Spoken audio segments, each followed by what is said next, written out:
सामनाच्या अग्रलेखामधनं केंद्र सरकारवर जोरदार हल्लाबोल करण्यात आलेला आहे। जर गॅस, पेट्रोल आणि डिझेलचा साठा पुरेसा असेल, मुबलक असेल तर त्याची माहिती सार्वजनिक करा, असं सामनामध्ये म्हटलं गेलेलं आहे। अफवांची हवा सुटणं म्हणजे सरकारवरचा विश्वास हवेत उडून जाण्यासारखं आहे, असं म्हणत लॉकडाऊनची जर अफवा आहे असं महाराष्ट्राच्या मुख्यमंत्र्यांना वाटतंय, पण त्यांनी लोकांमधील चिंता आणि अस्वस्थता समजून घेतली पाहिजे।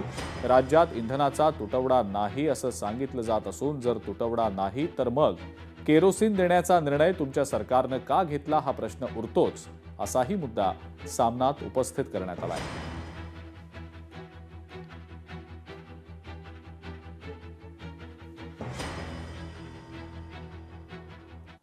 सामनामधून केल्या गेलेल्या टीकेला भाजपचे मुख्य प्रवक्ते नवनाथ वन यांनी प्रत्युत्तर दिलंय। फडणवीसांनी अफवांवर कारवाईचा इशारा दिला तो लोकांना घाबरवण्यासाठी नाही तर आधीच अनावश्यक भीती पसरवणाऱ्यांना आवर घालण्यासाठी असल्याचं नवनाथ वन यांनी एक्सवर पोस्ट करत म्हटलंय। पण ज्या लोकांचं राजकारणच भीतीच्या सावलीत वाढतं त्यांना हा इशारा स्वाभाविकच अस्वस्थ करणारा ठरतो, असं सुद्धा नवनाथ वन म्हणतायत। लोकांना सजग करण्यापेक्षा गोंधळ वाढवण्याचंच काम केलं जातंय आणि त्यातून राजकीय पोळी भाजण्याचा प्रयत्न स्पष्ट दिसतोय, असा दावा सुद्धा बन यांनी आपल्या पोस्टमध्ये केलाय।